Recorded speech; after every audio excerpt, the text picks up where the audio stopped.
안녕하세요. 서울에 살고 있는 39살 주부입니다. 결혼하는 여자라면 시월드 무시할 수 없죠. 저도 마찬가지로 결혼 전 시월드에 대한 걱정을 아예 안 할 수가 없었어요. 저도 당할 각오를 하고 결혼하게 된 거였는데요. 역시나 저도 피해갈 수 없었습니다. 왜냐하면 시어머님이 될 분이 정말 대단한 분이거든요. 보통 결혼하기 전에 시어머님을 한번 찾아뵙잖아요. 전 결혼 전 시어머님을 뵙는 순간 나 시집살이 예약됐구나 라는 것을 단번에 느낄 수 있었습니다. 제가 어떤 시월드에서 결혼 생활을 하게 됐는지, 제가 얼마나 답답한 삶을 살았는지 털어놓고 싶어 결국 사연을 보내봤어요. 남편과 전 결혼할 때 양가 부모님께 도움을 받지 않았어요. 사실 제 친정 부모님께서 맏딸 시집 보낼 때 시댁에서 기죽을 일 없도록 가전제품이나 집 구입할 때 돈을 보태주고 싶다고 하셨어요. 저도 받고 싶은 마음이 있긴 했었지만 시댁에서는 결혼할 때 도와주는 부분이 일절 없기 때문에 저도 받지 않기로 했어요. 시댁에서 도와주는 게 없는데 친정 부모님께 지원을 받게 되면 아무래도 남편이 많이 불편해할 것 같고, 남편도 이왕 이렇게 된 거 부모님 도움 없이 결혼하자고 하더라고요. 그래서 그렇게 하기로 결정했었죠. 근데 전 결혼을 준비하는 과정에서 시어머님의 태도 때문에 엄청 열받았었어요. 시어머님의 간섭이 너무 심했기 때문인데요. 웨딩드레스 고르는 것부터 신혼집 구하는 것까지 하나하나 본인 스타일 위주로 고르려고 하더라고요. 처음엔 듣는 척만 하고 제 주관대로 진행했는데 왜 본인 말을 듣지 않냐고 화내시더라고요. 이 웨딩드레스가 너한테 어울린다니까? 왜 말을 안 듣니? 어머님이 고르신 게 이쁘긴 한데 너무 비싸기도 하고 제 체형에 어울리지도 않아요. 제가 고른 게 어머님이 고른 것보다 가성비가 좋기도 하고 제 체형에 딱 맞아요. 이왕 하는 결혼식 비싼 드레스 입고 하면 좋잖아. 요즘 애들 어른이 얘기하면 듣는 척이라도 해야 하는데 본인들 말이 무조건 맞다고 우기는 거 보면 짜증나 정말. 엄마, 우리가 결혼하는 거야. 누가 보면 나랑 엄마가 결혼하는 줄 알겠네. 우리가 결혼하는데 사사건건 엄마가 왜 이거 해라 저거 해라 하냐고. 그리고 드레스 입는 건 미진이가 입는 건데 엄마가 왜 간섭이야? 본인한테 어울리는 드레스는 미진이 본인이 제일 잘 알겠지. 누가 봐도 이 드레스가 훨씬 이쁘니까 그렇지. 그건 엄마 취향인 거고 미진이도 취향이란 게 있어. 계속 옆에서 이래라 저래라 할 거면 더 이상 따라오지 마. 내가 결혼 먼저 해본 사람으로서 조언 한번 한 건데 그걸 무시해버리네. 엄마, 옛날이랑 지금이랑 같냐고. 여기서 한마디만 더 하면 엄마 그냥 집에 가. 엄마가 지금 하는 건 조언이 아니고 태클이야. 나도 엄마 때문에 스트레스 받는데 미진이는 오죽하겠어? 남편이 중간에서 잘 끊어준 덕분에 어머님의 간섭을 더 이상 받지 않을 수 있었어요. 남편이 대신 뭐라고 하지 않았더라면 이 결혼 업고 싶다는 마음이 들었을 거예요. 결혼을 준비하면서 본인이 전부 비용을 내주기라도 하는 것처럼 행동하는 어머님 때문에 스트레스가 정말 많이 쌓였어요. 남편과 결혼한 뒤로 별일이야 있을까 싶었는데 시어머님 한 분 때문에 별의별 일을 다 겪었어요. 일단 저와 남편은 맞벌이 부부인데요. 요즘 시대에 한 사람만 일해서 생활하는 건 무리가 있는 편이잖아요. 저와 남편 모두 일을 그만둘 생각이 없었기에 일을 계속하기로 결정했어요. 근데 어머님이 의외로 제가 일하는 거에 있어서 굉장히 신경 쓰는 것 같아 보였어요. 시어머님들은 요즘 며느리가 일하는 걸 좋아한다고 들었거든요. 자기 아들이 힘들게 일하고 며느리가 집에만 있는다고 하면 썩 좋아하지 않는다고 해요. 아무래도 본인 아들만 혼자 힘들게 일하고 그 번 돈으로 며느리가 같이 쓴다는 것 자체가 마음에 안 든다는 말을 들은 적이 있었어요. 그래서 제가 집에서 전업주부로 일하는 것보다 일하는 걸 좋아하실 줄 알았는데 오히려 자기 아들 기죽을까봐 싫어하는 눈치였어요. 남편과 전 돈을 못 버는 편은 아니에요. 다만 남편이 아무래도 저보다 사회생활을 늦게 하기도 했고 제가 남들에 비해 사회생활을 좀 일찍 한 편이기도 했어요. 그래서 제가 남편보다 조금 더 월급이 높아요. 그리고 친정집이 좀 사는 편이거든요. 근데 어머님께서 친정집이 여유 있는 것과 제가 돈을 잘 버는 걸로 트집을 잡더라고요. 미진아, 너가 연봉이 얼마라고 했지? 네? 어머님 그건 왜요? 너가 우리 아들이랑 결혼했을 때 정확히 반반하기로 먼저 제안했었다며? 아, 네. 그러긴 했는데 그이도 그러길 원했어요. 제가 먼저 말을 꺼낸 건 맞지만요. 근데 갑자기 왜요? 너가 우리 아들보다 돈 많이 버는 걸로 알고 있는데 그러면 너가 조금 더 해왔어야 하는 게 맞지 않나 싶다. 요즘은 남녀 평등을 중요시하는 시대라서 옛날처럼 남자가 더 해와야 한다. 그런 게 없잖아. 너가 돈을 더 벌기도 하고 분명 돈도 그만큼 많이 모아놨을 것 같은데 그럼 가전제품 하나라도 너가 더 해왔어야 하는 게 맞지 않니? 그리고 사돈어른께서 사업하신다고 하지 않았냐? 친정집도 꽤 사는 것 같은데 딸이 결혼한다고 하면 돈 조금이라도 줬을 것 같은데 전혀 안 해줬더라. 그건 어떻게 된 거니? 어머님, 저희는 정확히 반반으로 하기로 약속하고 결혼한 거였어요. 그리고 저희 친정집이 아무리 잘 산다고 해도 우리 힘으로 결혼하기로 했던 거라서 받지 않기로 결정했던 거였고요.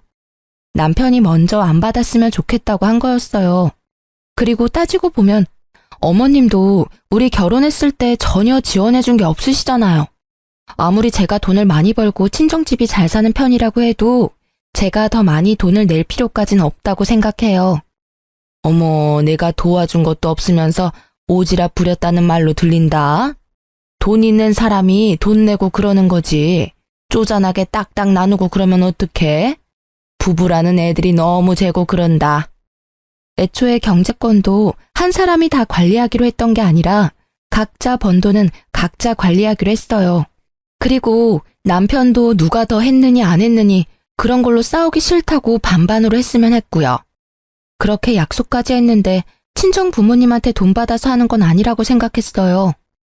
있는 것들이 더한다고 너가 딱 그 꼴이다. 우리 아들이 돈 없는 부모 만난 게 죄지 죄야. 미안하다. 내가 돈이 너무 없어서 너희 결혼할 때 단돈 10원도 지원 못 해줘서. 앞으로 너한테 돈 달라는 말도 못 하겠다. 어머님, 너무하세요. 앞으로 돈 문제로 꼬투리 안 잡았으면 합니다. 결혼이 아무리 집안 대 집안이라고 해도 양가 부모님께서 도움을 준 게 아니라면 이렇게 하나하나 트집도 잡아서는 안 된다고 생각해요. 그리고 저희 친정집이 돈이 많은 건 맞지만 제가 많은 게 아니잖아요. 그건 오로지 부모님 돈입니다. 어머님이 자꾸 저희 친정집 걸고 넘어지는 거 듣고 싶지 않고 앞으로 친정집 얘기하시면 저 가만히 듣고만 있지 않을 거예요. 야, 시어머니로서 할 수도 있는 말을 왜 이렇게 안이 꼽게 듣니? 너 이제까지 그렇게 배워가며 살았니? 이제 막 시집 온 애가 못하는 말이 없네. 말 따박따박 대꾸하는 것 봐. 이제 너 남편도 아주 잡아먹겠다 얘. 제가 잘못한 부분이 있으면 이렇게 말하지도 않죠. 제가 잘못하지 않는 일로 트집 잡으시면 저도 할 말은 하겠습니다. 어머님과 대화할 때마다 이런 식으로 돈으로 시작해서 돈으로 끝날 때가 많았어요. 제가 돈을 좀 벌고 친정집이 잘 사는 편이니까 콩고물 떨어질 게 없나 생각할 때도 많았고요. 본인한테 조금이라도 돈이 들어오지 않거나 자기 아들이 조금이라도 손해보는 것 같으면 항상 자기가 돈이 없는 게 죄라면서 절 항상 나쁜 사람으로 만들더라고요.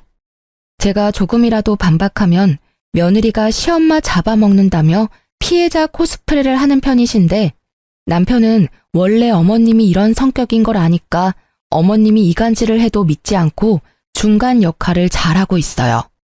그런 어머님께서 제 돈을 제대로 탐한 사건이 있어요. 제가 다니는 회사는 보너스가 자주 나오는 편이에요. 한 번 줄 때마다 나름 많이 주는 편이거든요. 언제 한 번은 제가 회사에서 100만 원 보너스를 받은 적이 있었어요. 보너스는 거의 현금으로 주는 편이라서 이번에도 현금으로 받았었는데요. 제가 현금을 받으면 바로 통장에 입금하지 않고 집에 보관할 때가 많았어요. 그 당시에 주변에 결혼하거나 돌잔치를 하던 친구들이 많은 편이라서 현금이 생기면 되도록 직접 가지고 있었어요. 집에 현금을 따로 보관하는 작은 핸드백이 있었는데 그때도 당연히 그 가방에 100만 원을 넣어놨었어요. 보너스를 받고 난 뒤 보름 뒤에 친구 결혼식이 있었는데요. 그래서 전날 미리 축의금을 봉투에 담아두려고 현금을 담아둔 가방을 찾았는데 그 가방이 없어졌더라고요. 놀란 저는 남편한테 가방이 어디 있는지 물어봤는데 남편도 전혀 모른다고 했어요. 근데 남편이 며칠 전에 어머님께서 김치 두고 간다고 비밀번호를 물어본 적이 있었다고 합니다. 그 순간 어머님이 딱 의심되더라고요. 그래서 저와 남편은 모른 척하고 어머님을 저희 집에 불렀습니다. 어머님, 지난번에 저희 집에 와서 김치 두고 가셨다면서요? 제가 정신이 없어서 감사 인사를 못했네요.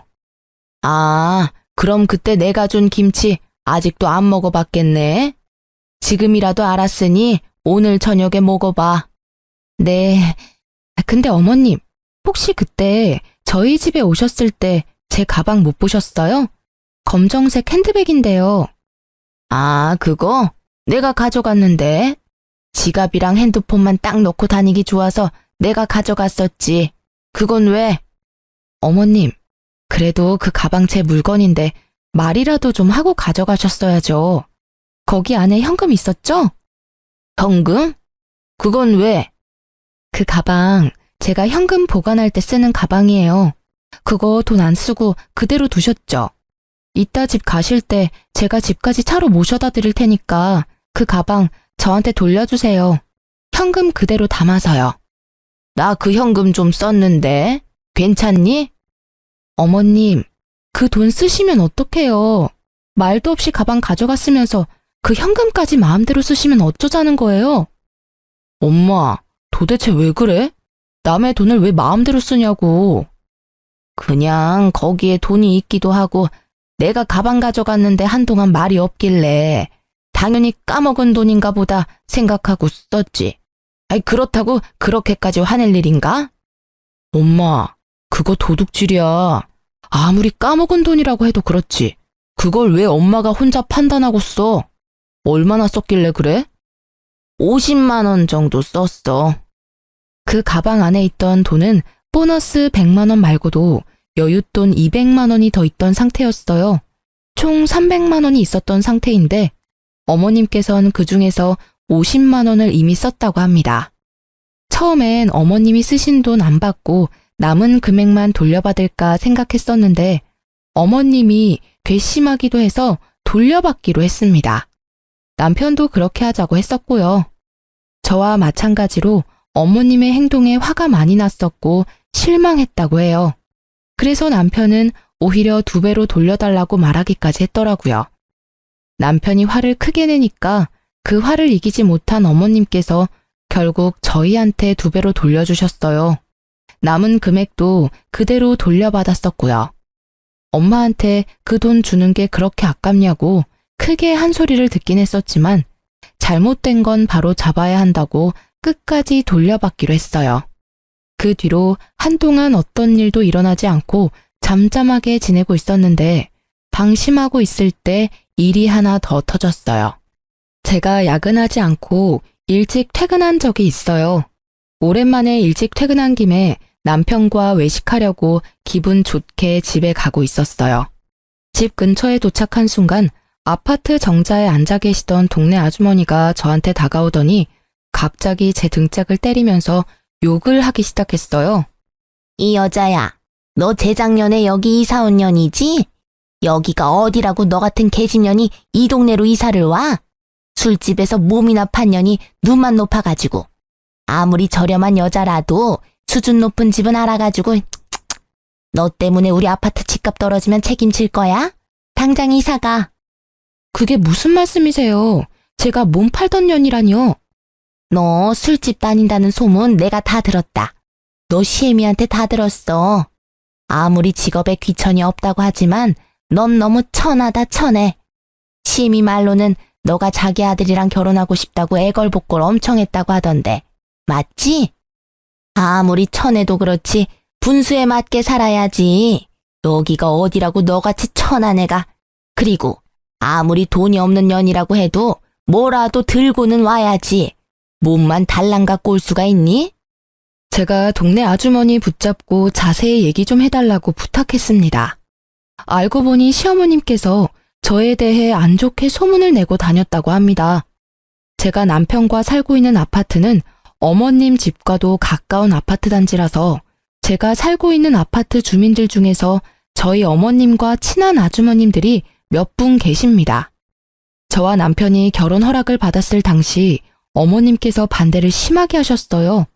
그 당시 어머님께서 워낙 반대를 심하게 하는 바람에 결혼을 못하게 될 뻔했는데 어머님도 저와 남편이 당연히 결혼하지 않을 줄 알고 뒤에서 동네 사람들한테 제 흉을 보고 다녔던 거였어요. 그것도 사실이 아닌 이야기들로 말이에요. 제가 술집에서 굴렀던 여자다, 돈이 없는 거지 집안에서 태어난 여자다, 남편 등골 빼먹는 여자다 등등 유언비어를 하고 다녔더라고요. 당연히 제가 남편과 결혼하지 않을 거란 생각에 그랬던 거였고요. 이 사실을 동네 아주머님께 듣고 나서 화가 난 저는 그대로 남편에게 말했습니다. 남편은 그 사실을 듣고 어머님께 바로 찾아가서 이 소문을 낸 사람이 엄마가 맞냐면서 따지기 시작했는데요. 엄마, 오늘 미진이가 아파트 옆 라인에 사는 아줌마한테 엄마가 낸 소문 다 듣고 왔대. 거지 근성이 있네 마네 그런 소리 전부 다 듣고 왔다는데? 엄마가 낸 소문 맞아? 어? 그게 무슨 말이야? 내가 이상한 소문을 내다니. 난 그런 적 없다. 아무리 내가 입이 가볍다고 해도 며느리에 대해 안 좋게 말하고 다니겠니? 엄마가 미진이에 대해서 안 좋게 소문낸 사실 맞냐고. 남편이 어머님을 계속 추궁하니 어머님은 솔직하게 인정하고 터놓았습니다. 어머님이 인정하는 순간 얼마나 열받던지 어머님 한 분 때문에 동네에서 얼굴을 들고 다니지 못하게 됐습니다. 얼마나 황당하던지. 맞아. 근데 엄마 그렇게 심한 말은 한 적 없어.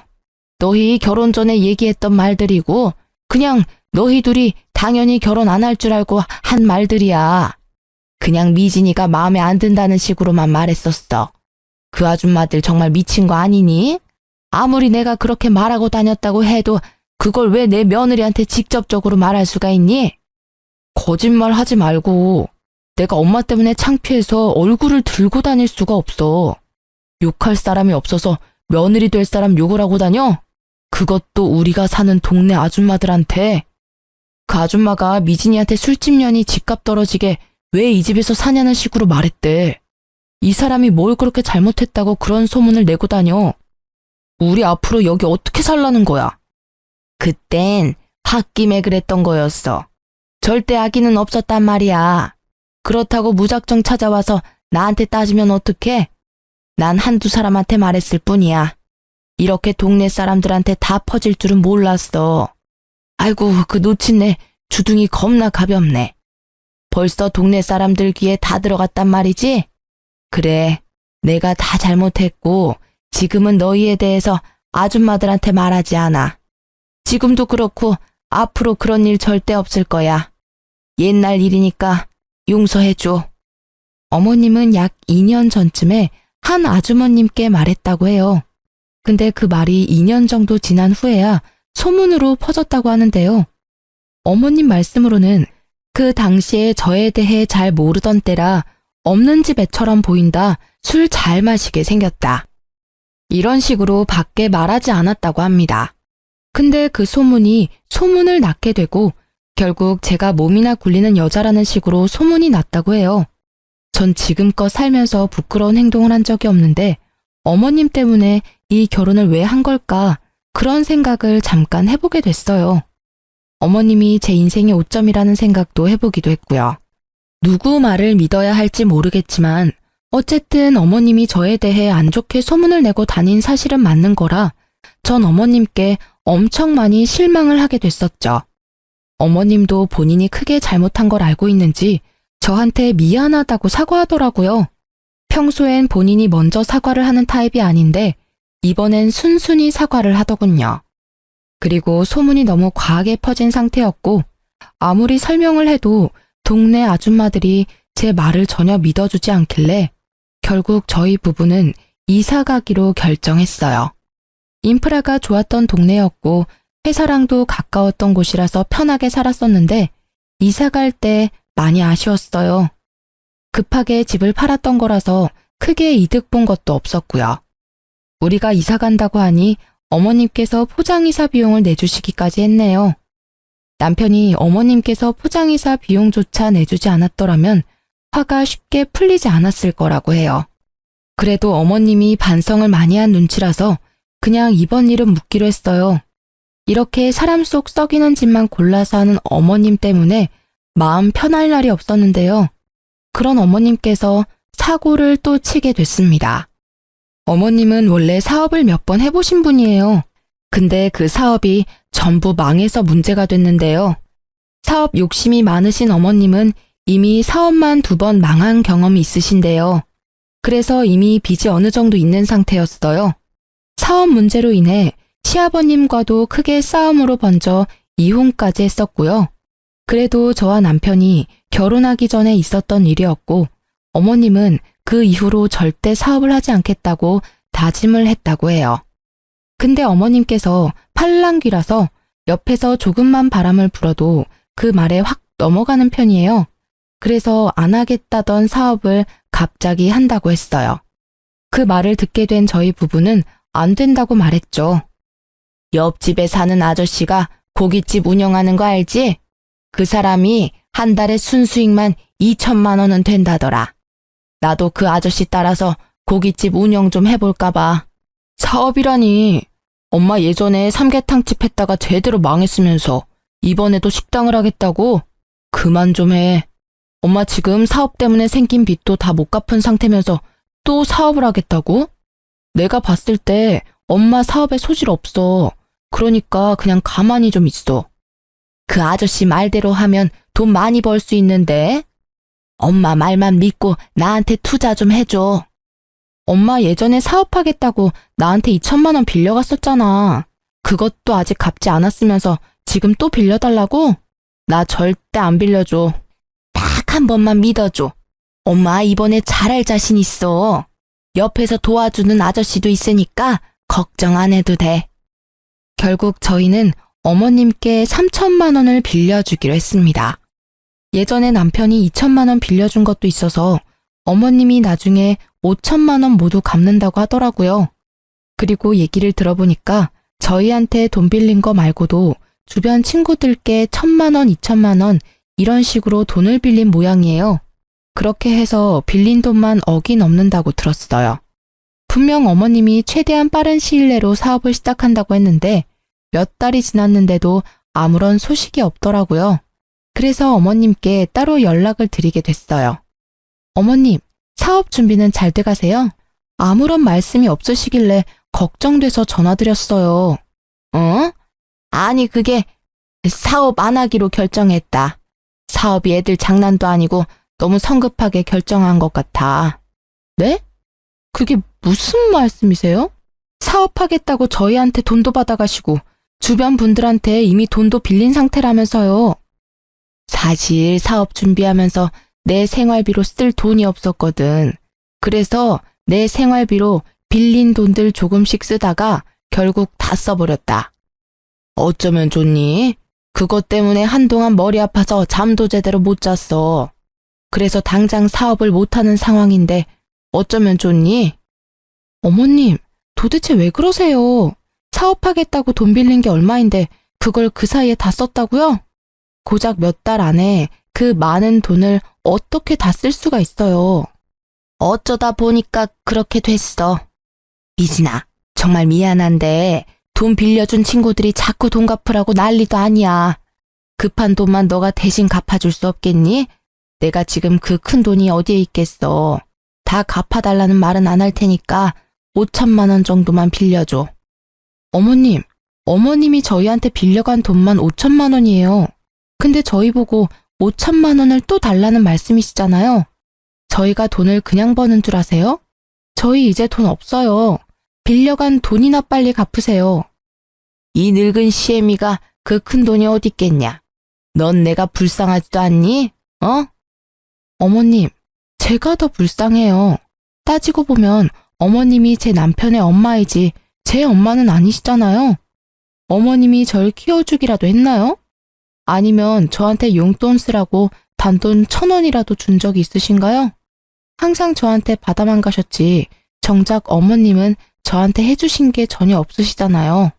어머님께 뭐 해달라고 바라지도 않을 테니까 제 돈이나 제때 갚으세요. 알겠어요? 너 아니었으면 우리 아들이 진작 갚아줬을 돈인데 여자 하나 잘못 만나서 내가 이 나이에 이렇게 고생하고 있다. 며느리 하나 있는 거 돈 갚으라고 독촉이나 하고 너 아니었으면 내가 사업할 생각도 안 했어. 우리 아들이 나 충분히 먹여 살렸을 텐데. 어머님은 왜 항상 그이한테서만 기대면서 살려고 하세요? 저랑 결혼 안 했어도 그 돈 절대 안 갚아줬을 거예요. 제 남편 언제까지 어머님 호구로만 살 수 없어요. 어머님 아들 불쌍하지도 않나요? 제발 정신 좀 차리세요. 그리고 이런 식으로 항상 불쌍한 척 하지 말고 돈이나 제때 갚으세요. 저희 이제 더 이상 참지 않아요. 넌 내가 불쌍하지도 않니? 혼자 사는 이 시엄마가 불쌍하지도 않냐고. 네, 전혀요. 불쌍한 사람은 어머님이 아니라 제 남편이 불쌍해요. 그러니까 사람 더 구차하게 만들지 마시고 어머님 앞으로 인생 똑바로 사세요. 화가 너무 났던 저는 답답한 마음에 어머님께 얼른 돈부터 갚으라고 말했습니다. 어머님은 늙은 시애미가 불쌍하지 않냐고 하더군요. 전 어머님이 하나도 불쌍하지 않았어요. 오히려 저와 제 남편이 불쌍하면 불쌍했지 어머님이 왜 불쌍하겠어요.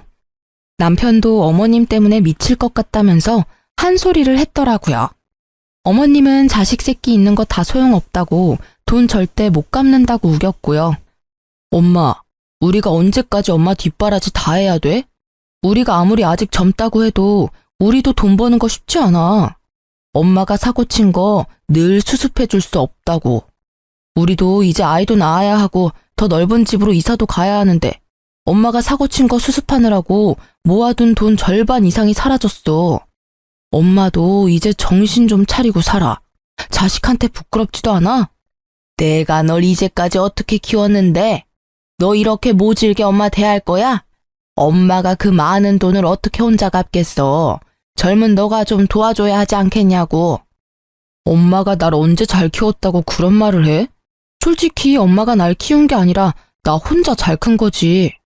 이런 식으로 자꾸 안 갚으려고 하지 말고 당장 갚아요. 안 갚으면 평생 엄마 안 보고 살 거니까 그런 줄 알아요. 뭐? 엄마를 안 보고 산다고? 그래, 평생 보고 살지 말거라. 나도 너 같은 새끼 자식이라고 생각 안 하고 살으마. 그깟 돈 얼마나 된다고 참. 그 말 꼭 지키세요. 안 갚는 순간 우리 바로 소송 겁니다. 그런 줄 아세요. 그리고 돈 갚는 얘기 아니면 나한테 전화하지 말고요. 엄마 얼굴 꼴도 보기 싫으니까. 너 엄마 진짜 안 보고 살 거야? 그리고 소송이라고? 그게 애미한테 할 소리야? 엄마가 나한테 한 행동은 부모로서 잘한 짓이고 나 이제 부모 같지 않은 엄마한테 잘할 필요 전혀 없다고 봐. 그러니까 없는 정까지 떨어지게 만들지 말고 제발 조용히 좀 살아요. 남편도 어머님 때문에 많이 지쳤는데 안 보고 산다는 말까지 하더라고요. 어머님도 그런 남편이 밉고 싫었는지 여자 하나 잘못 만나서 본인 팔자 본인이 망친다는 말을 하면서 저희와 안 보고 산다고 하셨어요. 그 뒤로 어머님은 본인이 살고 있던 집을 팔아서 저희한테 빌린 돈 전부 갚았습니다. 어머님이 집을 팔고 나니까 약 1억 3천만 원 정도 됐다고 하더라고요.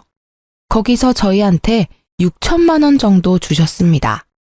어머님이 저희한테 빌려간 돈 5천만 원과 함께 이제껏 이것저것 가져간 자잘한 돈이 많았었기 때문에 총 6천만 원을 저희에게 주셨어요. 그리고 남은 돈이랑 급한 불을 끈 모양입니다. 근데 이제까지 빌린 돈을 전부 갚을 돈은 아니었기 때문에 여전히 독촉 전화를 받는다고 해요. 돈이 급하게 갚기 위해 집을 판 어머님은 한동안 사우나에서 지낸 것 같았어요. 근데 이것도 할 짓이 못 되니까 결국 허름한 단칸방에서 지내고 있다는데요.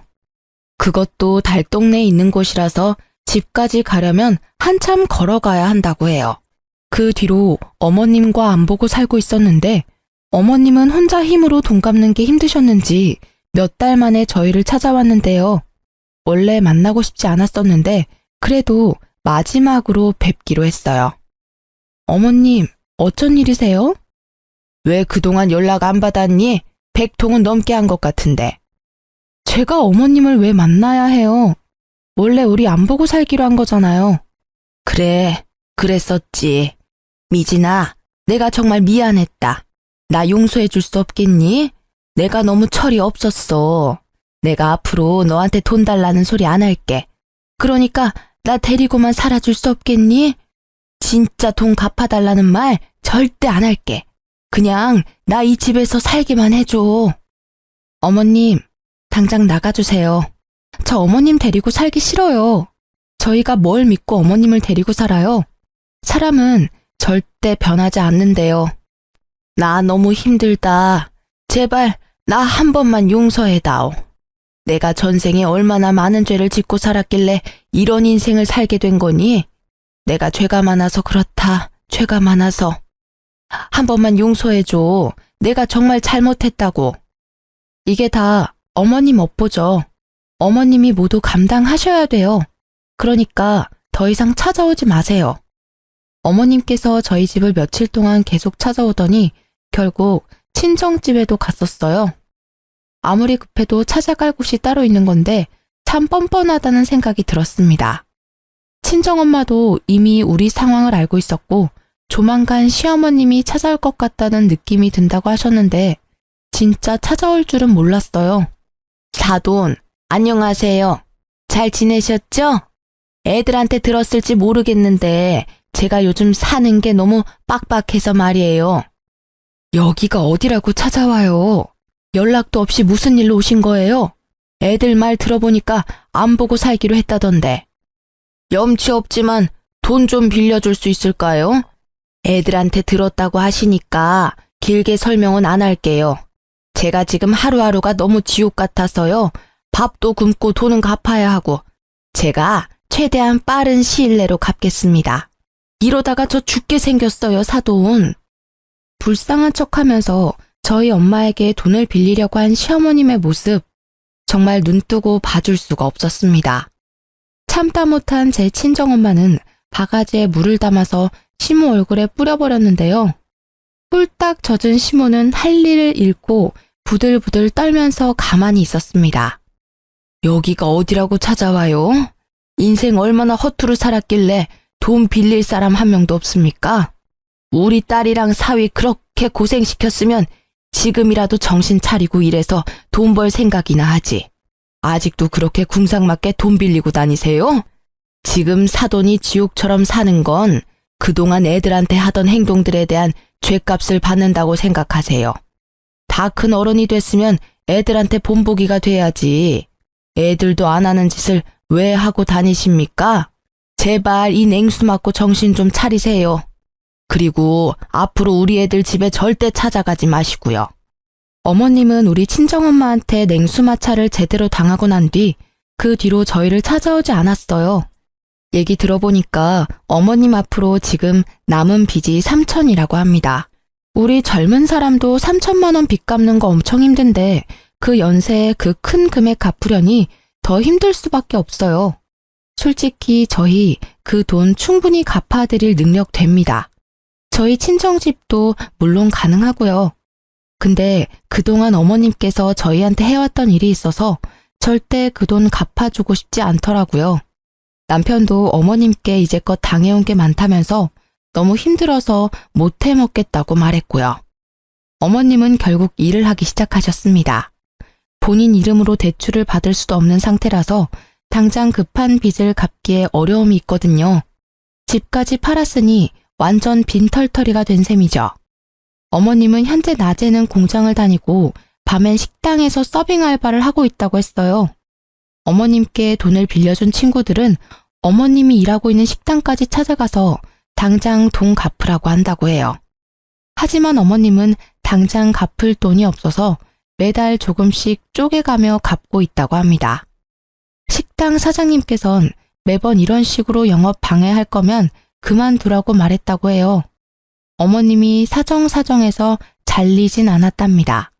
저 같아도 매일 친구들이 찾아와서 돈 갚으라고 말한다면 자르고 싶을 것 같아요. 그 이후로 어머님과 직접 대면한 적은 없는데 최근에 어머님 근황에 대해 알게 된 게 있었어요. 어머님이 식당에서 설거지를 하다가 주방 바닥에 남아있던 물기 때문에 결국 미끄러져 넘어졌다고 해요. 그래서 그것 때문에 허리 디스크에 걸렸다고 합니다. 현재 디스크가 터진 상태라서 하반신 마비까지 이어질 수 있는 상황이래요. 그래서 당장 입원하고 수술을 받아야 하는 상황이라고 하는데요. 어머님이 현재 상태가 너무 좋지 않은 관계로 어머님 대신 식당 사장님께서 직접 전화하셔서 지금 어머님 상태에 말씀해 주셨습니다. 근데 저희와 전혀 상관없는 일이라고 알아서 해결하라고 말씀드렸어요. 그리고 일하다가 다친 거니까 식당에서 알아서 산재 처리를 하라고 말했습니다. 어머님이 일하고 있는 식당 사장님께서도 어머님과 저희 부부관계에 어느 정도 알고 있다고 해요. 그래도 그렇지. 시어머님이 다친 상태인데 그렇게 매몰차게 대해도 되는 거냐고 하더군요. 이제까지 우리 시어머님 자식으로 며느리로서 살아보지 않으면 그렇게 말할 수 없을 것 같아요. 우리처럼 반응이 나오는 게 정상일 겁니다. 매정하다고 생각해도 어쩔 수 없어요. 그리고 제가 허리 디스크를 갖고 있어서 아는데 그거 빨리 치료하지 않으면 큰일이거든요. 결국 움직이지 못하고 누워만 있는다고 하는데 그건 본인이 알아서 해야 할 일이라고 생각해요. 남편도 어머님이 다쳤다는 걸 알고 있어도 크게 신경 쓰지 않았고요. 최근에 시어머님과 이혼하고 조용하게 살고 계셨던 시아버님께 연락이 왔었는데요. 한동안 시아버님과 연락을 못하고 지냈는데 갑자기 시아버님께 연락이 와서 몹시 놀랬어요. 아버님은 저희에게 연락하셔서 무슨 일이길래 너네 엄마가 자기한테까지 연락하게 만드냐고 묻더라고요. 알고 보니까 시어머님이 아버님한테까지 연락을 한 모양이더라고요. 모든 상황을 설명해드렸더니 그 옆에 아직도 정신 못 차렸다면서 그 허리 디스크 수술 절대 시켜주지 말라고 저희한테 단호하게 말씀하시더라고요. 아버님께서 죽든 말든 알아서 하고 빚부터 병원비까지 절대 돈 한 푼 못 준다고, 그리고 지금 잘 살고 있는 애들 앞길 절대 망치지 말고 쥐 죽은 듯이 살라고 경고까지 했다고 합니다. 어머님은 아버님께 죽고 싶지 않다고 사람 한 명 살린다 생각하고 돈 빌려달라고 사정을 했다네요. 근데 아버님은 그런 어머님의 연락을 받지 않고 무시하고 있다고 합니다. 아버님도 어머님과 함께한 결혼 생활이 지옥 같았다고 합니다. 20년 가까이 같이 사는 동안 아버님이 어머님 대신해서 갚아준 돈만 1억이 넘는다고 해요. 그렇게 하지 말라고 한 사업에 대한 욕심을 포기하지 못해서 자주 싸웠다고 하더라고요. 계속 사업은 망하고 중간중간 까먹은 돈이 너무 많아서 결국 지친 나머지 이혼을 결정하게 된 거라고 합니다. 제 남편을 보고 억지로 살아보려고 했었지만 평생 정신 못 차릴 여자라는 것을 제대로 경험하고 결국 이혼을 결정했다고 해요.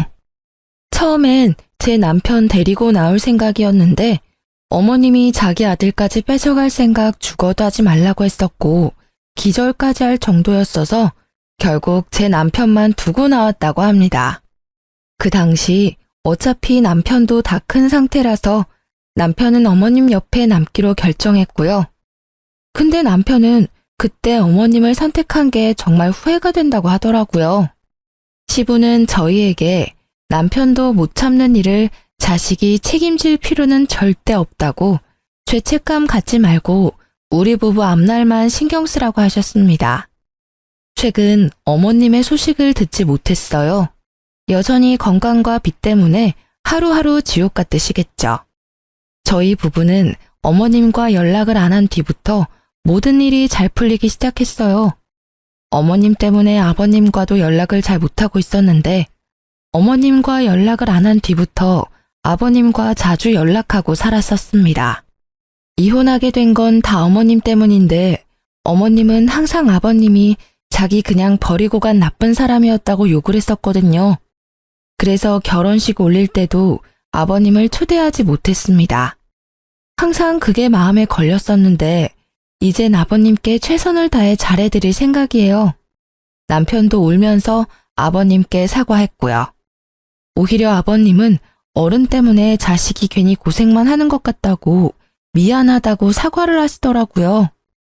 그리고 우리 결혼할 때 조금이라도 보태주고 싶었다며 저희한테 주기 위해 이제껏 돈을 모았다고 하더라고요. 무려 7천만 원이란 돈을 주셨습니다. 그리고 저희 부부는 아이를 갖게 됐는데요. 아이가 태어난 지 몇 달 되지 않았어요. 아이가 태어나기 전 조금 더 큰 집으로 이사 갔고요. 아버님이 저희에게 7천만 원을 주신 덕분에 수월하게 이사 갈 수 있었어요. 방이 4개인 집인데 아버님과 같이 살기로 했는데요. 처음에 아버님이 같이 사는 걸 피하셨는데 앞으로 저희가 효도 많이 하고 싶다고 사정사정을 해서 같이 살기로 했습니다. 말은 같이 살기 싫다고 말씀하셨지만 속으로는 많이 좋으셨나 봐요. 맨날 웃음만 가득하시고 우리 아기 돌보는 재미도 많이 있으신 모양이에요. 어머님과 이혼한 후 혼자 사시면서 많이 적적했을 텐데 지금이라도 제 남편과 행복하게 잘 살았으면 합니다. 그동안 해드리지 못한 효도 많이 해드리고 싶어요.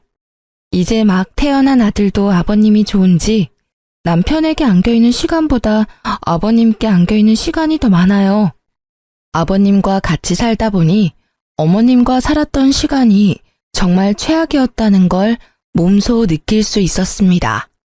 진작에 아버님을 모시고 살 걸 후회하기도 했고요. 남편은 지금까지 어머님과 같이 살았던 시간이 정말 지옥 같았고 힘들었다고 말합니다. 그동안 아버님께 자주 연락을 못 드린 게 정말 후회스럽다고 하고요. 아버님은 항상 아들이 그리워서 울었다고 하시는데 그 말을 듣는 순간 저희 부부는 많이 울었습니다. 다른 집 시어머님도 제 시어머님처럼 다 이러시는 건지 모르겠지만 전 제대로 시집살이를 겪었네요. 남편은 외동아들이라서 모든 걸 다 책임져야 한다는 책임감이 강했는데 그 책임감 이제 느끼지 않아도 돼서 너무 행복하다고 합니다. 앞으로 남편, 아버님, 저와 제 아이 이렇게 넷이서 남은 인생 잘 살 생각입니다. 지금도 물론 잘 지내고 있고요. 저처럼 시어머님 때문에 많은 고생을 한 분이 계시다면 참지 마시길 바래요. 아무리 결혼이 집안 대 집안이라고 해도 시부모님이 아무리 남편의 어머님이라고 해도 아닌 건 아니라고 확실히 행동할 필요가 있어요. 지금까지 제 사연 들어주셔서 감사해요.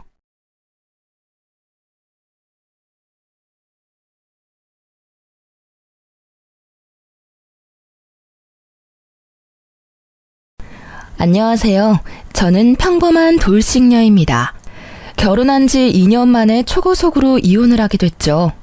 세상에는 수많은 이혼 사연이 있지만 저처럼 이런 어이없는 사유로 이혼하는 사람도 드물 거예요. 솔직히 자랑할 일은 아니지만 누군가와 그때의 답답함과 이제는 개운해진 느낌을 나눌 수 있지 않을까 싶어 공유해보고자 해요. 주변에서도 참 어이없는 이혼 사유라며 사연 올려보는 걸 권유하더라고요. 솔직히 글을 쓰려고 해보니 첫 만남의 달콤함이 먼저 기억이 떠오르더라고요. 그때는 정말 행복했었어요. 저와 남편은 편의점에서 만났죠. 저는 근처에 있는 병원에 일하는 간호사, 남편은 오픈한 지 얼마 안 되는 편의점의 젊은 사장이었죠. 서로가 이상형에 가까웠고 잘 맞았기에 저희는 빠르게 연인이 되었어요. 결혼 전까지 거의 1년을 사귀면서 좋은 일들을 모두 함께 했어요. 저의 취직과 남편의 자격증 합격 같은 큰일부터 경품에 당첨되거나 타이밍 좋게 좋은 물건이나 숙소를 차지할 수 있었던 일들도 있었죠. 저희는 그럴 때마다 저희에게 운이 따르고 있다고 말했어요. 그만큼 이상할이 많지 순탄했거든요.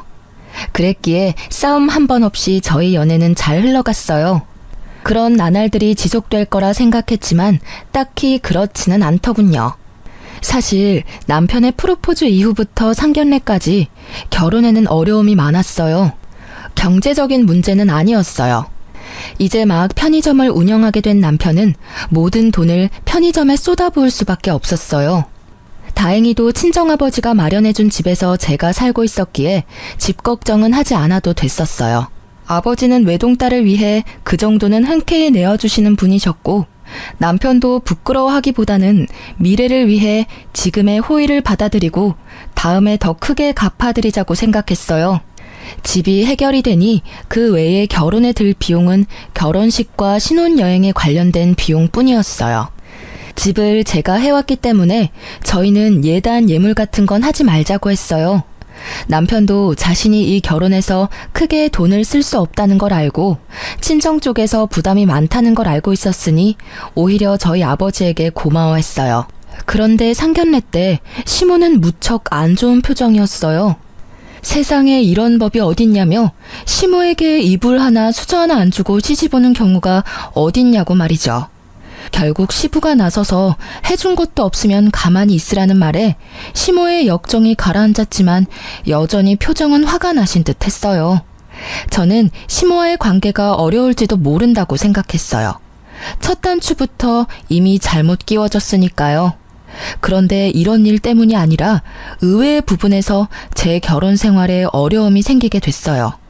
그것은 바로 시모의 미신사랑 때문이었어요. 상견례 후 결혼식 직전에 저와 남편의 태어난 일시를 알아간 시모는 사주와 궁합을 보고 오더니 그 뒤로 이 결혼을 반대하기 시작했어요. 남편과 궁합이 최악이라 결혼하면 남편이 힘들어지게 될 거다. 그런데 아내는 남편 덕을 많이 볼 사주고 결국 말년에는 남편 잡아먹을 사주라고요. 그 이야기를 진지하게 하시는데 처음에는 저도 남편도 어이가 없었어요. 1년 동안 잘 사귀었는데 갑자기 저런 말을 들어도 믿기지 않는 게 당연하잖아요. 게다가 사귀는 동안 좋은 일도 많았고 오히려 나쁜 일은 거의 없었거든요. 그러니 궁합이 맞지 않는다는 말 자체가 어이가 없었던 거죠. 역시나 남편은 시모의 말에 크게 반발했고 시부 또한 시모의 말에 크게 기함을 했어요. 그렇지만 시모는 아랑곳하지 않고 저희의 결혼을 반대했어요. 하지만 남편은 시모의 반대를 무릅쓰고 이 결혼을 성사시켰어요. 그렇게 어렵게 결혼한 저희였지만 이상하게도 아이는 일찍 생기지 않았어요. 빨리 아이를 가지고 싶었지만 제 뜻대로 되지는 않더라고요. 그리고 그런 부분에서도 시모의 공격은 여전했어요. 둘 사이 궁합이 좋지 않기 때문에 아이 복이 없는 거라며 대 끊기기 전에 헤어지라며 난리였죠. 그러면서 둘이 결혼해서 살면 분명히 풍파가 있을 거라며 저주와도 같은 말을 하셨어요. 그렇지만 남편은 제게 사랑을 약속했고 저도 남편을 열심히 내조하기로 했잖아요. 시모가 더 집요하게 굴수록 저희의 결속은 더 강해졌어요. 더 잘 살아야지, 더 행복해져야지 그런 마음이 있었던 것 같아요. 그러나 그런 저에게도 참지 못할 일이 벌어졌어요. 결혼 1년 차가 되던 해의 일이었어요. 시모와 함께 우리 신혼집을 방문하기로 했던 시부가 교통사고로 병원에 입원했다는 연락을 받았어요. 무척 놀란 저희였지만 불행 중 다행인지 시모는 많이 다치지 않았고 시부도 골절 정도라 중환자실까지는 가지 않아도 됐어요. 저희 집으로 찾아오는 도중에 사고가 났기에 저와 남편은 부랴부랴 병원으로 향했어요. 남편과 함께 병문안차 입원실 앞까지 갔지만 함께 들어가려는 저를 시모가 잠시 보자고 하더군요. 남편이 시부 입원실로 들어가고 저는 시모와 함께 구석진 곳으로 갔어요. 넌 입원실에 들어가지 말거라. 괜히 들어갔다가 부정 탈까봐 무서우니까. 그러니까 앞에서 서 있다가 네 남편 나오면 집으로 바로 가. 네? 그게 무슨 말씀이신지... 저는 제 귀를 의심했죠. 제 존재를 부정한 것으로 여기는 시모의 말에 솔직히 이때 정말 큰 충격을 받았어요. 시모가 미신을 그렇게 좋아하고 믿는 건 알고 있었지만 저에게 직접적으로 부정하다고 말할 줄은 몰랐거든요. 네 시아버지가 저렇게 크게 다친 게 다 네 탓이라는 말이다. 너도 머리라는 게 있으면 생각을 좀 해보렴. 너희 집에 가다가 다친 거야. 며느리를 잘못 들여서 집에 우환이 생긴 거라고. 내가 몇 번이나 너한테 이야기했잖니? 그러니까 병문안이랍시고 병실에 들어갈 생각하지 마. 혹시라도 상처가 덧나거나 수술이 잘못될 수도 있으니까. 어머님, 이렇게 입원실 바로 앞에서 들어가지 말라고 말씀하시면 제가 어떡해요. 그리고 저희 집에는 몇 번이나 오셨잖아요. 그때는 아무 일도 없었는데 왜 이번 사고가 제 탓이라는 건가요? 그리고 그 집은 제 집이기도 하지만 남편 집이기도 해요. 저는 강하게 항의하고 싶었지만 최대한 조용히 말했어요. 대놓고 따졌다가는 또 무슨 소리를 들을지 모르니까요. 그래도 작은 항변 정도는 해야겠다는 생각이 들었어요. 집안의 모든 나쁜 일에 제 이름이 오르내리는 것도 너무나 기분이 더럽고 화나는 일이었으니까요. 그 집이 어떻게 우리 아들 집이니? 네 아버지가 사서 너한테 빌려준 집이잖니? 우리 아들 돈 한 푼도 들어가지 않은 집이야. 네가 그걸로 순진한 우리 아들 꼬셔서 이러고 있는 거 내가 모를 줄 아니? 어머님, 한 푼 들어가지 않았다 해도 저희는 이미 같이 살고 있고 혼인신고도 했어요. 저와 남편을 따로 보지 마세요. 저희는 부부예요. 그리고 아버님 병문안 못하게 하시는 게 아버님 뜻인가요? 아버님도 저 드리지 말라고 했나요? 시부는 시모와는 달리 저와 잘 지내고 있었어요. 시모 몰래 용돈도 주시곤 하셨는데 시모의 행동이 시부에게는 허락받지 못한 거라는 걸 짐작은 했어요. 그냥 들어가지 말라면 들어가지 마. 반대하는 결혼을 한 건 너 아니니? 억지로 결혼했으면 시어미가 하는 말이라도 잘 들어야 할 거 아니야? 내가 처음부터 너 들이지 말자고 그렇게 부탁했는데 네가 우리 아들을 어떻게 구워 삶았는지 홀라당 결혼하도록 만들었지.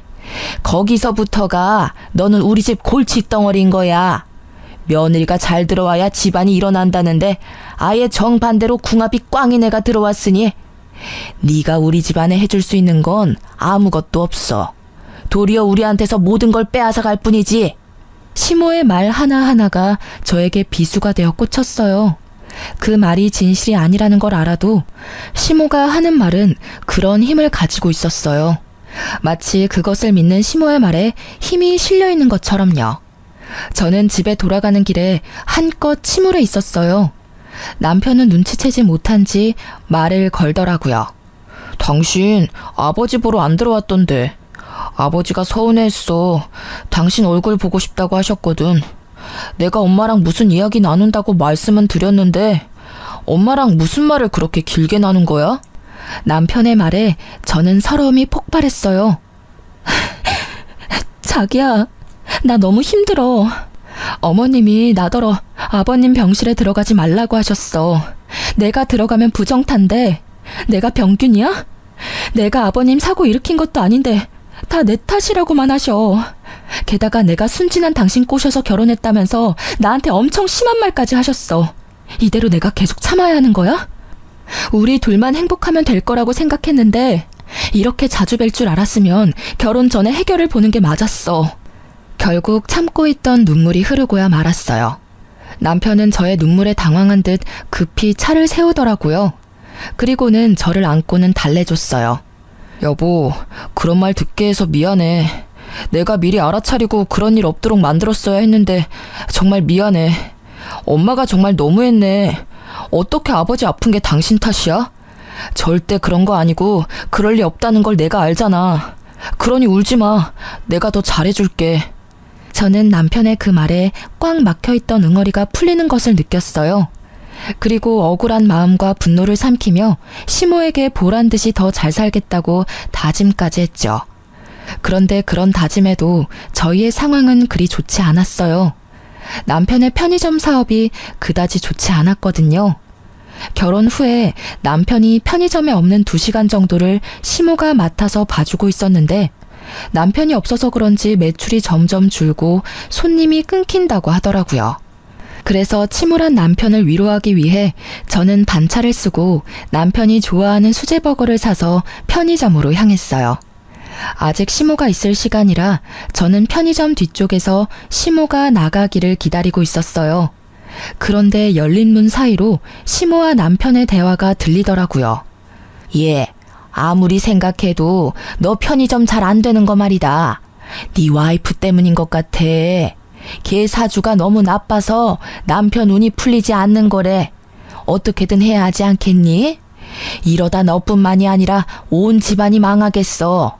네 아버지 일도 요즘 안 풀려서 매번 스트레스 받는데 나도 이제 몸이 안 좋아서 일하기도 벅차. 너 결혼하고 나서부터는 내 몸도 점점 안 좋아진다. 어머니, 제발 그만 좀 하세요. 미신을 가지고 와서 이러시면 진짜 저도 힘들다고요. 그런 게 있을 리가 없잖아요. 일이 안 풀릴 때마다 와이프 탓하면 기분이 좀 좋아지시는 거예요? 그래서 못 잡아먹어서 안달이신 거냐고요? 왜 그런 게 없어? 사람들이 사주궁합 왜 그렇게 많이 알아보는지 아니? 그게 다 신빙성이 있으니까 알아보는 거야. 우리도 미리 알아봤다면 너랑 걔 연애도 못하게 했을 텐데. 아무 생각 없이 있다가 우리도 뒤통수 맞은 거지. 너 우리 집 장손이야. 네 인생이 순탄해야 우리 집안도 순탄하지 않겠어? 그리고 걔가 요즘 일 잘 풀리는 건 다 네 덕분이라고. 넌 이렇게 비실거리는데 네 마누라는 아주 팔자 폈잖아. 부부 두 사람 중에 하나라도 좋은 게 어디예요. 어머니, 제발 그런 말씀 그만하시고 이제 그만 며느리로 인정 좀 해주세요. 매번 이렇게 구시면 제가 어떻게 아들 노릇을 해드려요. 어떻게 그만두니? 내 눈에 흙이 들어와도 걔는 내 며느리감으로 못 써. 네가 아무리 애원해도 안 되는 건 안 되는 거야. 내가 나 때문에 이러는 줄 아니? 다 너 잘 되라고 이러는 거 알잖니? 그런 어미한테 어떻게 너 마누라 편만 들어? 예, 그러지 말고 진짜 다시 한번 생각해봐. 정말로 그 애랑 이혼할 생각 없니? 이혼이라는 이야기를 듣자마자 제 인내심은 뚝 하고 끊어졌어요. 결국 저는 편의점 안으로 뛰어들었어요. 어머님, 말씀을 너무 심하게 하시는 거 아니에요? 어떻게 저라는 사람은 제대로 보지도 않으면서 사주와 궁합만 그렇게 맹신하시는 건데요. 아니, 그딴 미신이 그렇게 중요하대도 이미 전 며느리가 됐잖아요. 이미 법적으로도 부부가 된 저희에게 어떻게 이혼하라고 강요하실 수 있어요? 외부인은 나서지 마. 나는 너 며느리로 취급한 적 없다. 네가 어거지로 들어와서 그 자리 꿰어찬 것뿐이야. 누가 너 받아주기나 했니? 네 얼굴 볼 때마다 화가 나서 죽겠어 그냥. 왜 도움도 안 되는 여자를 만나서 집안의 풍파를 이렇게 일으키냔 말이야. 제가 그렇게 노력을 해도 보지 않으려고 한 건 어머님이세요. 얼마나 더 노력을 해야 그런 미신이 아닌 저를 봐주실 건가요? 저를 봐주시기는 할 건가요? 안 맞으면 맞춰서 살아가면 되잖아요. 제가 아무리 노력하면 뭐래요? 어머님이 저라는 사람을 알려고 하지도 않는데. 그래서 억울하다는 거니? 노력하지 마. 왜 노력을 해? 노력을 해도 안 되는 게 있는 거야. 이거 봐라. 지금도 너 나한테 바락바락 대드는 거. 그거 노력이라고 하고 있는 거니? 네가 노력을 하고 싶으면 그냥 우리 아들이랑 헤어지면 되는 거야. 그거 하나면 되는데 뭘 노력을 한다고 난리야? 그 말에 저는 머리가 핑 하고 어지러워지더라고요. 뭐라 따지려고 하는데 남편이 저를 말리더라고요. 자기야, 집에 들어가 있어. 나도 금방 따라갈게. 결국 남편 말에 집으로 돌아온 저는 분함을 삭힐 수가 없었어요. 돌아온 남편은 또다시 저를 위로해줬어요. 자기가 이해해. 엄마는 너무 옛날 분이시고 그런 걸 믿던 시대에 살았잖아. 그렇다고 자기랑 내가 결혼한 지 1년이나 됐는데 여태껏 그 사주라는 걸로 나를 괴롭히는 건 너무하잖아. 어머님이 그런 이야기하는 거 너무 싫어. 솔직히 앞으로 어머님이랑 얼굴도 마주하고 싶지 않아. 미쳐버리겠다고. 미안해. 그러면 앞으로 우리 집 행사 있을 때는 내가 갈게. 자기는 집에서 쉬어. 그걸로 자기가 안심할 수 있으면 그렇게 하자. 친정도 좀 자주 다니고. 내가 해줄 수 있는 게 많이 없어서 미안해. 남편의 말에 저는 안도감을 느꼈어요. 그리고 시모에 대한 분노를 아주 조금 누를 수 있었죠. 어찌됐든 당장 눈앞에 볼 일은 없었으니까요. 그리고 그렇게 시모를 보지 않는 날이 늘어나면서 저의 마음에 평화가 찾아오는 듯 했어요. 그런데 그 평화는 오래가지 않더라고요. 단 한 사람의 등장으로 그 평화는 깨져버렸어요. 새로 들어온 직원 때문에요. 시모와 한바탕 한 뒤에도 남편의 편의점은 그다지 좋아지지 않았어요. 그때 시모의 권유로 직원을 새로 들였어요. 시모가 힘이 들어 편의점을 봐주지 못할 것 같다며 자신을 대신할 사람을 남편에게 소개시켜줬다고 하더라고요. 처음에는 별 생각이 없었어요. 오히려 더 좋았죠. 남편 편의점에 더 자주 갈 수 있겠다 싶은 생각이었으니까요. 직원 이력서를 슬쩍 보니 나이는 남편이랑 동갑인데 얼굴은 앳된 귀여운 얼굴의 여성이었어요. 알바라고는 하는데 시간은 정직원처럼 길었어요. 남편은 그 여직원에게 일을 가르치느라 점점 늦게 들어오기 시작했어요. 그리고 그런 시간이 많아질수록 저는 점점 불편하고 짜증나는 기분을 느낄 수밖에 없었어요. 당신 요즘 너무 늦게 들어오는 거 아니야? 새로 직원도 뽑았는데 왜 당신이 매번 늦어? 피곤하지 않아? 직원이 좀 불안하대. 요새 그 근처 치안도 좀 안 좋고 해서 내가 잠깐 봐주는 거야. 그래도 그렇지. 이렇게 늦게까지 있으면 당신 쉴 시간도 없고. 저녁 늦게 피곤하다고 알바 뽑은 건데 그러면 뽑은 의미가 없잖아. 그렇다고 무섭다는 사람을 어떻게 혼자 둬? 당신도 참 냉정해. 이럴 때 보면 너무 차가워. 그런 의미로 말한 게 아니잖아. 나는 그저 당신이 힘들까봐. 걱정해줘도 모자랄 판에 직원을 비판하는 게 말이 돼? 갑자기 저를 차가운 사람 운운하는 남편의 모습에 저는 당황했어요. 제가 틀린 말을 한 건 아니잖아요? 저녁 시간 치안이 안 좋다는 걸 감안했다면 여자보다는 남자를 뽑는 게 나았을 거예요. 그런 의미로 한 말에 감정적으로 받아치는 남편의 모습에 불안함이 생겼어요. 항상 저를 두둔해주던 남편의 변화가 제게는 있을 수 없는 일이었거든요. 아무리 생각해도 변화의 중심에는 그 새로 뽑은 직원이 있을 거라는 강한 촉이 왔어요.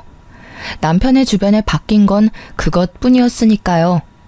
그리고 그렇게 생각하고 나니 점점 그 생각에 사로잡히게 됐어요. 결국 불안한 마음을 어떻게 할 수 없었던 저는 잠시 일을 쉬고 있는 친구에게 남편의 편의점에 가서 남편이 잘 지내고 있는지 좀 봐달라고 부탁했어요.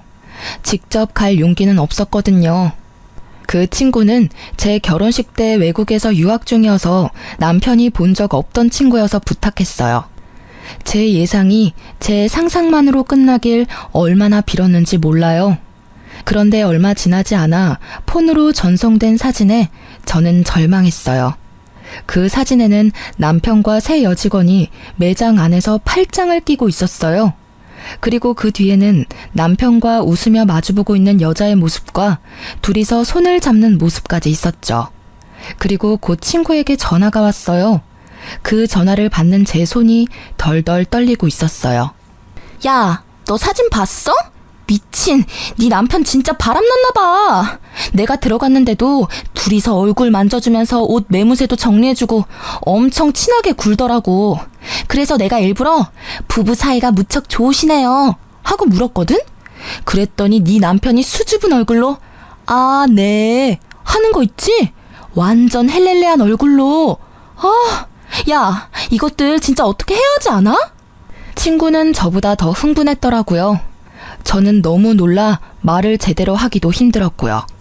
정말로 남편이 그렇게 이야기했다고? 그래, 그렇다니까. 아니, 너한테 죽고 못 산에 매달리던 남자가 어떻게 저렇게 한순간에 변하냐? 우와, 꼴랑 2년 만에 이렇게 바람필 거면서 절대 용서해주지 마. 저는 친구의 말에 눈앞이 새하얗게 변했어요. 그 자리에 주저앉아 버렸죠. 그리고 순식간에 그 허탈감은 분노가 되고 그 분노로 피가 거꾸로 솟구치는 기분을 느꼈어요. 그리고 그날 우연인지 일부러인지 모르겠지만 시모가 저희 집에 찾아왔어요. 무슨 일인가 궁금해하는 것도 잠깐. 시모는 대뜸 미친 소리를 하기 시작하더라고요. 너 이제 그만 좀 하면 안 되겠니? 제발 우리 애 좀 놔줘. 어? 이 정도로 안 맞는 부부도 없는데 이렇게 애를 꼭 붙들고 있으면 이 집안도 망하고 내 아들도 망해. 어머님, 갑자기 집에 오셔서 그게 무슨 말씀이세요? 말 못 알아듣겠어? 우리 아들이랑 이혼하라는 말이야. 지금 애도 없고 딱 좋을 것 같은데 만약에 이대로 우리 아들이랑 계속 살 거면 너희 우리랑 합가할 각오해야 할 거야. 내가 너희 집에 들어와 얹혀 살 테니까. 응? 제발 아들 앞길 좀 그만 맞고 이혼해줘. 아들한테는 내가 사주랑 궁합 봐서 괜찮은 여자 구해줄 거야. 어머님, 이거 진짜 선 넘으신 거예요.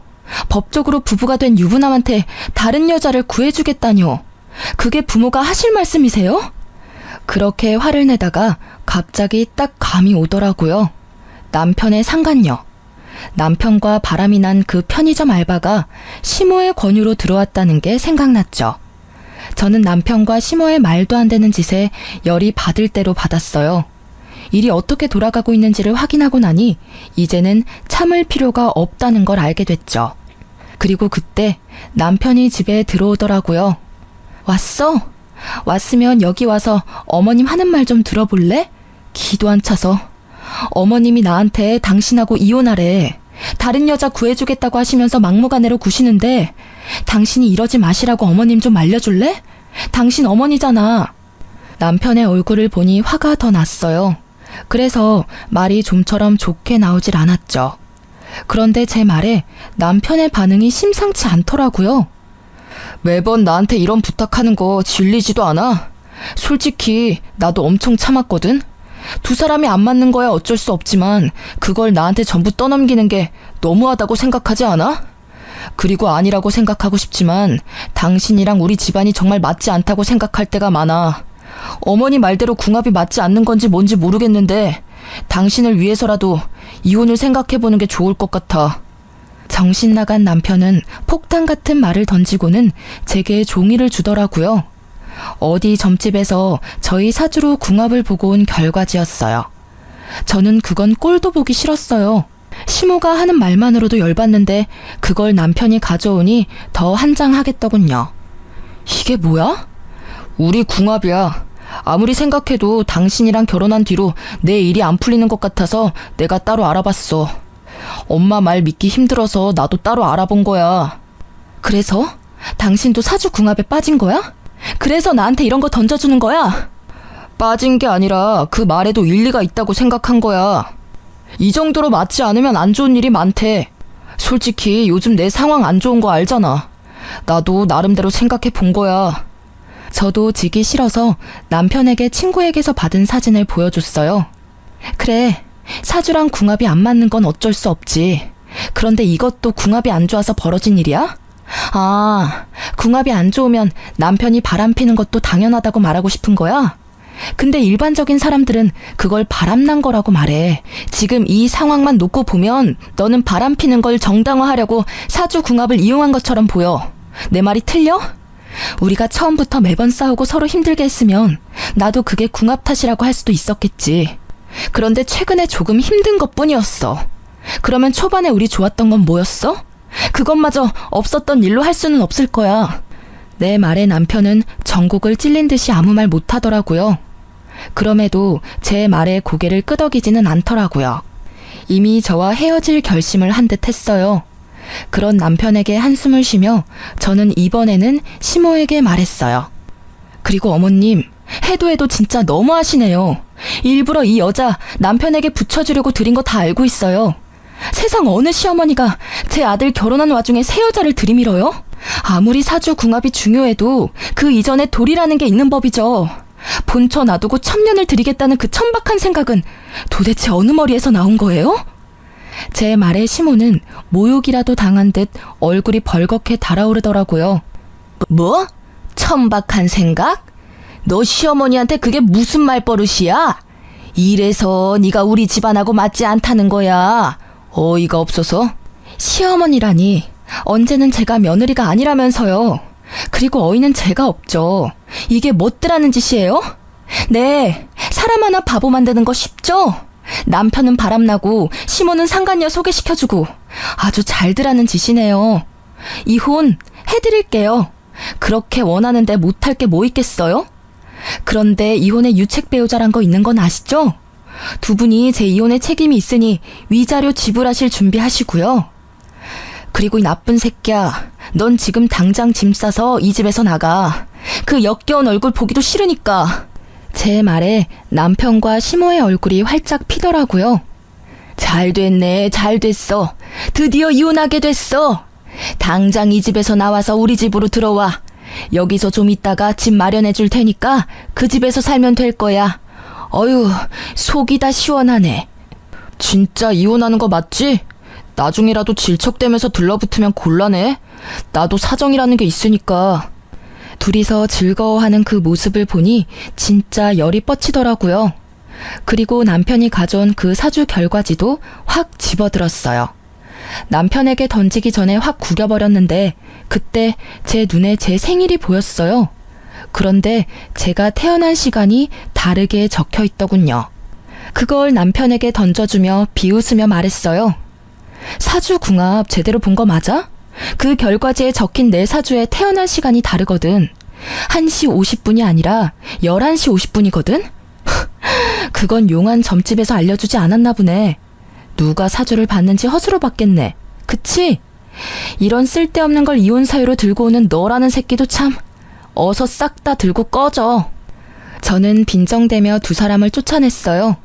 그리고 상간녀와 남편에 대한 이혼 준비를 착실히 시작했어요.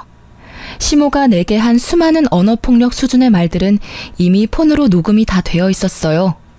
이럴 때 쓰려고 녹음한 건 아니고 혹시라도 남편이 내 말을 믿지 않을까봐 조금씩 녹음해 놓은 거였거든요. 그게 이렇게 도움이 될 줄이야. 어쨌든 남편에 대한 이혼 소송을 진행하면서 상간녀 소송을 진행하기로 했어요. 소송 진행 전 상간녀를 만나 남편이 유부남인 걸 알고 만났는지 확인하려고 연락을 시도했는데 받지 않더라고요. 나중에는 아예 없는 번호라고 하니 저도 슬슬 열이 받더라고요. 그래서 정말로 가기 싫었지만 남편의 편의점으로 향했어요. 남편과 이혼 이야기가 오고 간 지 3주 만에 가는 편의점 길이 무척 불편했어요. 그리고 근처에서 먼저 서성이며 그 상간녀가 있는지 확인했는데 아무리 봐도 없더라고요. 이상하다 싶었는데 제 눈에 무척 수척해진 남편의 얼굴이 보이더라고요. 저는 가게로 들어가 남편을 무시하고 상간녀를 찾았어요. 그런 제 모습에 남편이 날카로운 목소리로 묻더라고요. 여기 왜 왔어? 너도 염장 지르러 왔어? 진짜 다들 해도 너무한다 진짜. 무슨 헛소리야? 나 당신 상간녀 찾아왔어. 상간녀 소송하기 전에 그 여자한테 확인할 일이 있어서 말이야. 그러니까 나한테 괜히 성질내지 말아줄래? 나는 이제 당신 와이프가 아니고 타인이야. 그러니까 정중하게 대해줬으면 좋겠는데 여기 오는 손님한테 하는 것처럼. 저는 남편의 말에 냉정하게 대꾸해줬어요. 왜 애꿎은 저한테 화를 내는지 모르겠더라고요. 이혼은 제가 하자고 했나요? 지가 먼저 하자고 해놓고 이제 와서 내가 괴롭힌 것처럼 이야기하는 저 나쁜 놈의 면상이 너무 짜증났거든요. 그런데 뒤에 이어진 남편의 말에 저는 깜짝 놀랐어요. 그 여자 여기 없어. 그리고 당신 상간녀 소송도 못할 거야. 그건 또 무슨 소리야? 그 여자 숨겨주려고 나한테 거짓말하는 거 아니야? 왜? 그 여자가 상간녀 비용 다 당신한테 내달라고 했어? 사랑한다면 그 정도는 해줘야지. 이렇게 숨긴다고 해결될 일은 아니거든? 아니야. 그 여자 상간녀도 뭐도 아니었다고. 완전 사기꾼이었어. 내가 모아둔 돈에 편의점에 있던 돈이랑 물건들도 한밤중에 싹 다 들고 도망쳤어. 그 꽃뱀한테 사기당했다고. 뭐? 사기를 당해? 어째서? 그 여자 당신이랑 궁합이 그렇게 좋다며. 그런데 사기를 당했어? 제 말에 남편이 한숨을 푹 쉬며 제게 말해줬어요. 처음부터 우리 집 돈이 목적이었어. 엄마한테 물어봤더니 그쪽에서 먼저 접근했다고 하더라고. 엄마가 사주궁합 때문에 며느리 마음에 안 들어하는 거 알고는 자기 생년월일까지 속여서 엄마한테 부탁해서 편의점 들어온 거였더라고. 그 뒤에는 당신도 알다시피 내가 홀라당 거기에 넘어가고 이혼 소송 준비로 정신없는 사이에 다 가지고 갔어, 다. 진짜? 너무 웃기다. 저는 참을 수 없이 유쾌해져서 크게 웃어버렸어요. 남편 놈이 진짜 나쁜 놈이긴 하지만 사기를 당했으니 위로의 말을 건넬 법도 했지만 그 웃음을 참을 수 없었어요. 그렇게 궁합이 잘 맞는다며 인생이며 집안까지 그 여자가 일으켜 세울 것처럼 숭배하더니 결국은 사기꾼이었다니. 제 웃음에 남편의 얼굴이 새빨갛게 달아오르더라고요. 기분이 안 좋았겠죠. 사기를 당했는데 위로해줘도 모자랄 판에 웃다니. 그래, 궁합이랑 사주가 잘 맞아서 나랑 이혼하고 만나려고 한 여자 아냐? 그러게 왜 그런 걸로 사람을 판단해서 사기를 당했어? 이거야말로 당신이랑 어머님 잘못이지. 여자의 유혹에 진 당신이랑 미신의 눈이 멀어 당신에게 사기꾼 들이민 어머님이나 똑같이 잘못했다고 생각하는데? 당신 생각은 안 그런가 봐. 이렇게 돼도 할 말 없는 건 당신이지. 바람 피면서 사주궁합 운운하더니 꼴 좋게 됐네. 그게 어떻게 내 잘못이야? 작정하고 밀어붙이는 여자를 거절할 수 있는 남자가 있긴 해. 나도 피해자라고. 그리고 지금 당장 당신한테 줄 위자료도 없어. 이 편의점도 지금 힘들어. 폐업을 하던지 다른 사람에게 값싸게 넘겨야 할지도 몰라. 피해자? 당신이 피해자라니 웃기네. 당신이 사기 피해자일지는 몰라도 나한테는 가해자야. 난 강제로 당신한테 이혼당했으니까. 믿음을 하루아침에 배신당하고 버려졌으니까 억울할 필요 없지 않아?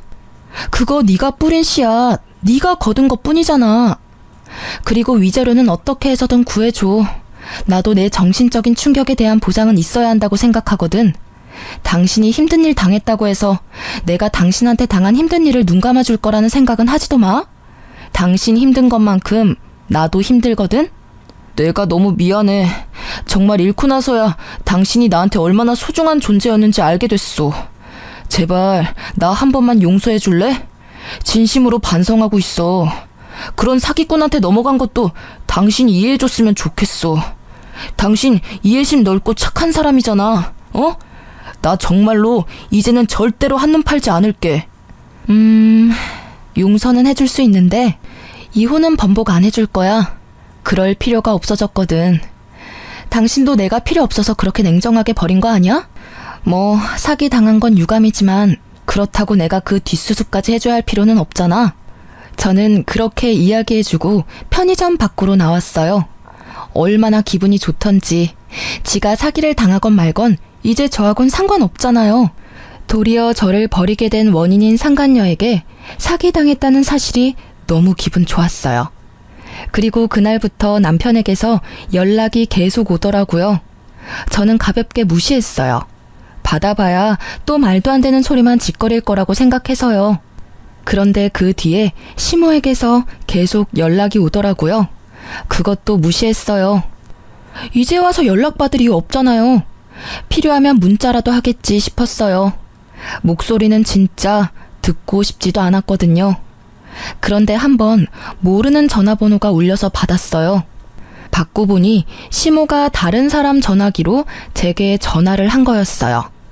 예, 왜 그렇게 전화를 안 받니? 저기 혹시 오늘 시간 있으면 잠시 나오지 않으련? 시간 없어요.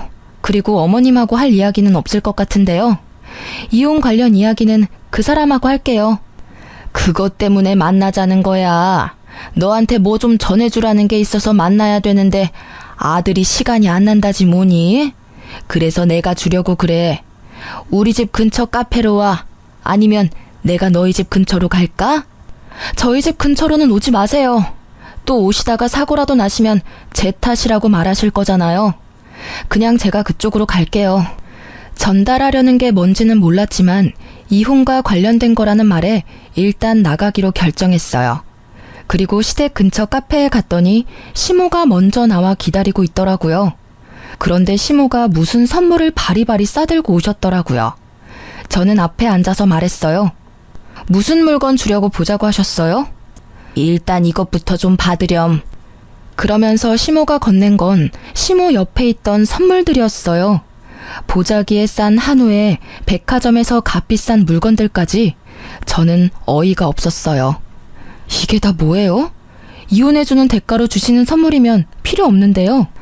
그런 거 아니야. 이거 다 네 선물이야. 그게 우리 아들하고 이혼하는 거 다시 생각해 보렴. 절대 그럴 일 없어요. 그리고 왜 이러시는지 모르겠네요. 언제는 저더러 남편이며 집안이며 망하게 만들 거라고 이혼하라고 하셨잖아요. 그런데 갑자기 왜 이혼을 못하도록 막으시는 거예요? 그게 내가 몰랐어. 그 나쁜 년이 나랑 아들까지 속이고 그런 짓을 할 줄은. 나도 그 나쁜 년한테 당한 거야. 아들도 마찬가지야. 우리가 경솔하게 그런 말 한 건 미안해. 그리고 실은 네가 알려준 시간으로 다시 궁합을 봤는데 너무 좋은 천생연분 사주로 나왔더라고. 네가 우리 집안 먹여 살릴 사주라고 해서. 저는 그 말이 재결합보다 더 어이가 없었어요. 그렇게 궁합이라는 미신에 당해놓고는 여전히 그 미신을 맹신하는 시모의 모습에 짜증이 확 났죠. 잘 살고 있을 때는 우리에게 나쁜 일 있을 거라며 이혼하라고 종용하더니 갑자기 이제 와서 천생연분이라서 이혼하지 말라고 하다니.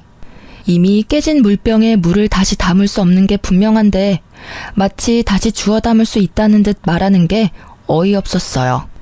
저한테 이 집안에서 나가달라고 하신 게 어머님이세요.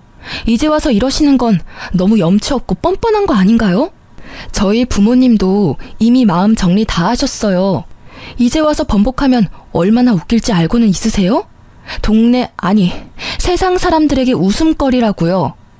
결혼이라는 게 가족 간의 결합이라고 중요한 거라고 말하신 게 어머님이세요. 저희 부모님도 똑같아요. 제 가슴에 대못 박은 그쪽 집안하고는 상종을 하고 싶지도 않다고 하세요. 그래, 네가 하는 말이 다 맞다. 그러니 이제는 다 네가 하라는 대로 따르마. 네 덕분에 우리 아들에게 큰 풍파 없이 지낼 수 있었던 거래. 너랑 이혼하면 우리 아들은 귀인을 잃는 거라고 했어. 제발 그렇게 되지 않게 이혼에 대해 다시 생각해보렴. 아, 정말 끝도 없이 이기적이네요. 그렇게 모질게 떨어뜨려 놓을 때는 언제고 이제 와서 이런 선물로 환심 사시려는 거예요? 저는요, 다 필요 없어요. 그러니까 궁합 잘 맞는 다른 여자 찾아보세요. 저는 이미 그쪽 집안에서 못 볼 꼴 다 봐서 일 없어요. 그리고 지금 저한테는 사주가 중요한 게 아니라 남편이었던 사람이 바람을 폈다는 게 더 중요해요. 궁합만 잘 맞으면 뭐해요? 남편이 바람을 폈는데. 이제 와서 궁합은 무슨 궁합이에요? 저는 그렇게 말하고 시모가 주는 물건 모두 거절하고 자리를 털고 일어났어요. 쓸데없는데 시간 쓸 여유 같은 건 없다고 생각했으니까요. 그런데 시모가 제게 헐레벌떡 뛰어오더니 한마디 하더라고요. 제발 이혼만은 하지 마라. 응? 내가 그냥 죽은 듯이 살 테니까 너 뭐라 하든 찍소리도 안 하고 너 하자는 대로 할 테니까 그냥 우리 아들 옆에만 있어주면 안 되니? 제발. 저는 이 상황이 너무 웃기기만 하더라고요. 아들 사기당했다고 이제 와서 저한테 다시 잘 살아보라니. 장난치는 것도 아니고 말이죠. 그 뒤에도 시모와 남편은 제게 연락을 해왔지만 저는 연락을 받아주지 않았어요. 바람 펴놓고는 자기가 사기당했으니 없었던 일로 하자는 남편이나 이제와 궁합을 다시 보니 천생연분이라며 다시 만나자는 시모나. 어쩌면 모자지간이 그렇게 똑같은지. 결국 나중에 들리는 소식에 의하면 남편의 편의점은 폐업을 했다고 하더라고요. 그 여자가 가져간 게 남편 돈뿐만 아니라 시모의 돈도 가져갔다고 하네요. 좋은 투자처가 있다며 시모에게도 돈을 맡기라고 했나 봐요. 웃기는 건 그렇게 돈주머니 꽉 틀어지고 있던 시모가 거짓 사주 하나만으로 그녀에게 큰 돈을 맡겼다는 사실이에요. 그렇게 시모가 속아서 준 노후자금 5천만 원과 전 남편이 제게 줄 위자료로 대출받았던 돈까지 모조리 그 상간녀가 들고 날랐다고 해요. 그걸 알고 나니 전 남편이 제게 재결합 운운한 것도 뭐 때문인지 알겠더라고요. 이미 마음이 한번 저에게서 떠나갔는데 다시 저를 사랑한다는 건 있을 수 없는 일이죠. 그 사람이 제게 원했던 건 안정적인 직장과 집을 가진 와이프와 주지 않아도 될 위자료였겠죠. 저는 그렇게 호락호락한 사람이 아니거든요. 결국 이혼 소송 후 저에게 위자료를 판결하라는 명령이 떨어졌고 저는 위자료를 모두 받아냈어요.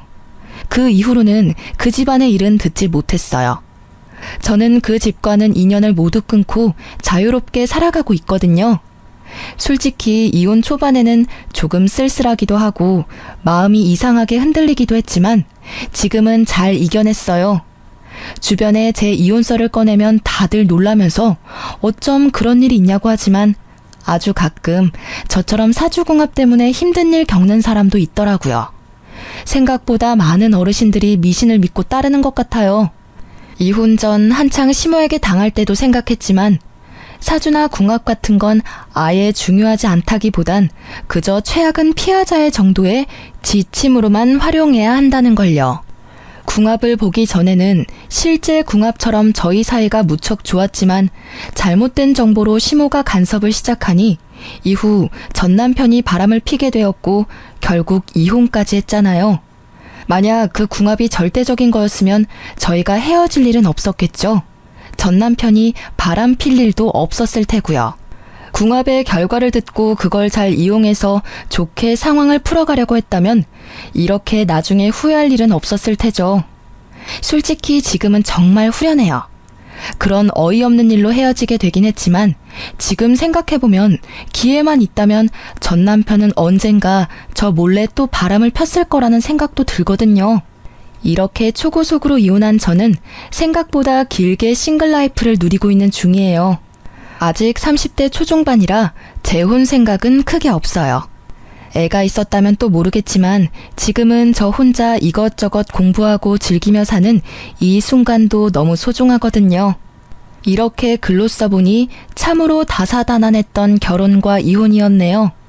제 사연글을 읽고 함께 욕해주고 통쾌해하셨으면 좋겠어요. 긴 글 읽어주셔서 무척 감사합니다.